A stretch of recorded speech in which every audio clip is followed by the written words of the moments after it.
Bom, pessoal, então nesse notebook eu vou mostrar para vocês um começo aqui de como implementar um modelo utilizando PyTorch. Então a gente vai utilizar sempre uma implementação baseada em objetos, tá? Com programação orientada a objetos. Então todo modelo que a gente for fazer, a gente tem que definir por meio de uma classe. Então eu vou criar aqui o meu primeiro modelo. E esse modelo, então, que ele basicamente poderia ter nesse caso? A gente tem que ter um construtor. Então, o construtor do modelo em Python ele tem esse formato, init. Eu tenho que ter uma função então que vai fazer um construtor de modelo. Então, como que a gente faria isso? Né? Suponha que eu tenha, como que é o modelo que a gente viu? É um modelo que vai pegar, vou fazer uma multiplicação, né, de x por w e somar b.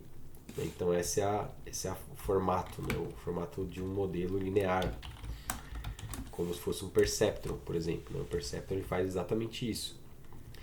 Então ele vai pegar um vetor aqui, um dataset x, multiplicar por pesos w e somar com b.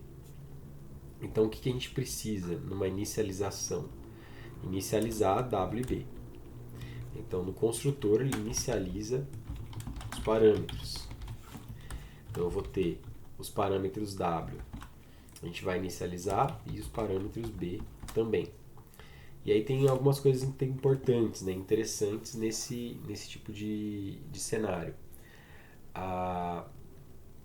Em geral, se inicializa os parâmetros w da matriz w como utilizando, amostrando de uma distribuição normal, média zero e desvio padrão 1, e B se inicializa todos com valor constante 1 ou 0, ou às vezes, dependendo do caso, 1 sobre total de classe. Aí depende do problema. Tá? Então a gente vai começar aqui com valor constante. Né? Como é que a gente faz para inicializar com valor constante? Então a gente vai ter aqui torch.zeros, se eu quiser inicializar com 0. O valor de b é só 1, né? E beleza, certo? Então a gente inicializou aqui um b, um tensor com valor 1, 0. Já o w, ele vai depender da quantidade de elementos de entrada. Lembra lá naquela slide que tinha cada feature de entrada multiplica com um w diferente. Então, nesse caso eu vou usar o método normal, que amostra de uma distribuição normal. O primeiro parâmetro aqui dela, se a gente pegar aqui, ó, o primeiro é a média. Então vai aparecer aqui, ó, min. O primeiro é a min. Min igual a 0. Média 0. STD, que é o desvio padrão, 1. E agora a gente passa aqui o tamanho. Qual é o tamanho? Bom, o tamanho vai ser o número de entradas, que é a quantidade de elementos, né, vezes 1. Então, esse aqui é um vetor que eu vou multiplicar pela entrada. Tá, agora, quem é número de entradas? Né? Isso eu informo quando eu inicializo o construtor. Então, esse é um parâmetro do construtor. Quando eu inicializo a classe, eu tenho que informar qual é o número de entradas. Beleza. Então, aqui acho que está correto. Ele está me dizendo que alguma coisa aqui. Ele está falando que é um argumento posicional. Né? Então, vou tirar aqui para facilitar. Tá? Então, aqui é média 0, desvio padrão 1. Né? Então, ele é posicional, eu teria que nomear ele explicitamente. Tá? Então, tudo bem. Então, 0, 1. Número normal, média 0, desvio padrão 1, de tamanho, número de inputs por 1. Então, se eu tiver 10 features, 10 por 1. E assim por diante. E esse aqui com zeros. Beleza, então esse é o primeiro. O construtor está pronto. Então, se a gente fosse fazer aqui modelo linear, a gente já começa com, sei lá, meu modelo, recebe model. E eu tenho que informar quantas features de entrada. Por exemplo, 2 features. E ele cria então esse modelo. Tá? Já fiz? O que eu não fiz aqui? Então, classe model eu não rodei. Né? Aí, agora vai. Beleza, então está inicializado.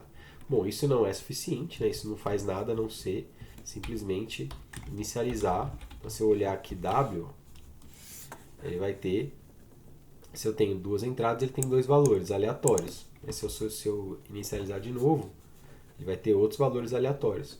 Isso significa que cada vez que eu inicializar, a rede neural ela vai começar de um ponto diferente. Tá? Isso torna as redes neurais não determinísticas. Bom, o que mais que eu preciso? Eu preciso definir alguns passos. O primeiro que a gente vê é o passo de forward. Forward é o que vai fazer a passada o processamento de uma entrada até a saída. Então a gente vai definir aqui forward, self e x. Né? Quem é a entrada? Uma entrada x até a sua saída. Como que eu processo x de forma a obter a saída? Bom, já está aqui escrito, ó, xw mais b. Então eu vou retornar x multiplicado com w, e aí self.w, porque é um atributo da classe, mais self.b. Então, basicamente, o que ele está fazendo aqui é esse modelo linear que a gente já tinha definido.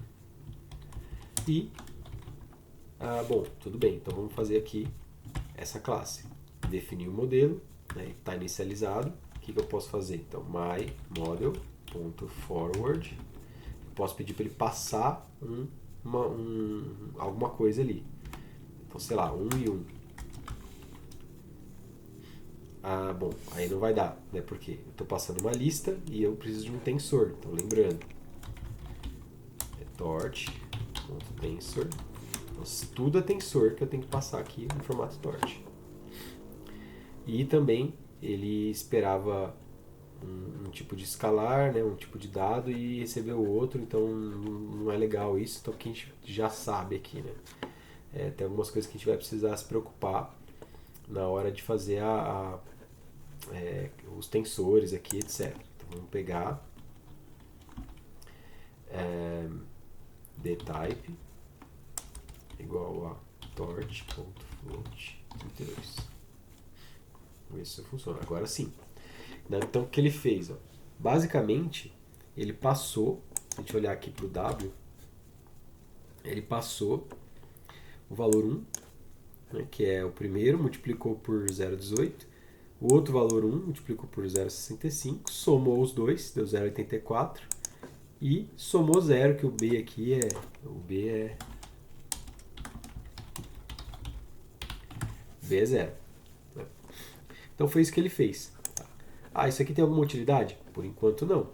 Por enquanto não tem. Vamos fazer uma coisa um pouco mais interessante então.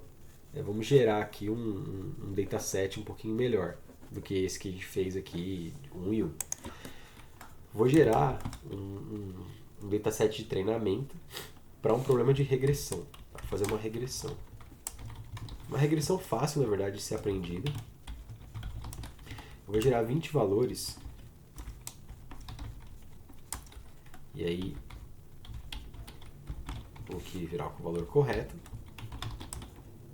Então, vou gerar 10 linhas por 2 colunas. Por quê? Porque o nosso modelo ele tem 2 features de entrada. Então, eu vou ter 10 exemplos com 2 dimensões cada. Tá? Para ficar fácil aqui. Vamos fazer com 8. Né?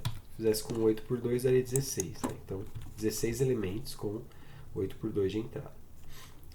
Só que para não ficar tão fácil, eu vou somar também um valor aleatório. Né? Vamos pegar aqui, se a gente fizesse desse jeito, estaria tranquilo aqui. Vou gerar o y. Então, com base em cada uma dessas entradas, eu vou gerar um valor de y. Y vai ser bem simples, é um arrange também, só que de 8 posições. Dtype também. Float 32. Então vamos ver aqui qual que seria a entrada, qual que seria a saída esperada. Aqui vocês podem pensar em várias coisas, né? Vamos supor que a entrada é, por exemplo,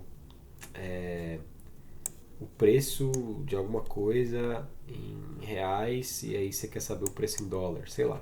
Né? Então você tem uma entrada com dois valores, o preço em reais, o preço em pesos e você quer saber o valor em dólar. Ou você pode ter, por exemplo, o número de quartos de uma casa e o número de o número de banheiros, o número de quartos, você quer saber o valor da casa. Então, um problema de regressão. Tá? Só que aqui está bem simples, né? Com valores abstratos. Tá? Bom, para ficar um pouquinho mais difícil, né? Porque isso aqui é simples, né? Quanto menor o valor aqui, menor aqui, né? Quase que uma operação aritmética direta que a gente consegue multiplicando. Então, basicamente aqui se eu pegar esse cara aqui, né? Direto ele já me dá o valor de saída. O 1 aqui é só pegar esse aqui e dividir por 2. Esse dividir por 2. Então é praticamente dividir por 2 aqui. E já dá a saída.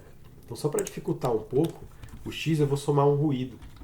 E aí para somar o ruído a gente já aprendeu, né? A gente tem a gente pode gerar um vetor com valores aleatórios.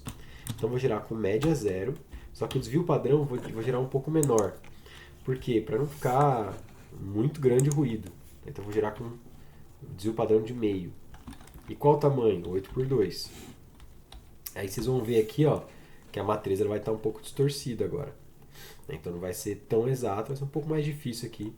Um problema um pouquinho mais difícil. Tá? E a saída continua igual. Beleza, agora se eu faço um forward de x. Olha aí aqui a saída. Né? E qual é o y que eu gostaria? O y que eu gostaria é esse aqui. Então, ainda tem uma diferença aqui entre os dois. Bom, como é que eu sei quão perto está o meu modelo? Eu preciso de uma função de custo. E como é que eu implemento uma função de custo? Bom, eu faço uma loss function aqui, ó. Floss. Que loss que é essa? Bom, eu tenho que passar um y e o y chapéu. A função o L, então, vai ser o y chapéu menos o y. Só que aqui, para eu evitar problemas de shape, veja que esse aqui está com um shape e esse está com outro. Para eu poder comparar os dois, vou fazer um reshape aqui. Ó. Então o y, vou fazer um reshape do mesmo formato de y hatch. Para eles ficarem no mesmo formato, eu posso fazer o que eu quiser. Então agora eu vou elevar ao quadrado e dividir por 2. Por quê? Essa aqui é a função perda quadrática. E retorno L.min. Por quê? Porque é a média. Então eu calculo a perda quadrática e depois retorno a média dessa perda quadrática. Agora eu vou fazer de novo. A gente pode até fazer aqui tudo outra vez para comprovar que está certo. Tenho aqui o meu problema de regressão. Faço um forward. E olha que legal, agora eu consigo calcular myModel.loss. Quem que é o y chapéu? O y é o y. E o y chapéu é o model myModel.forward. Então, y chapéu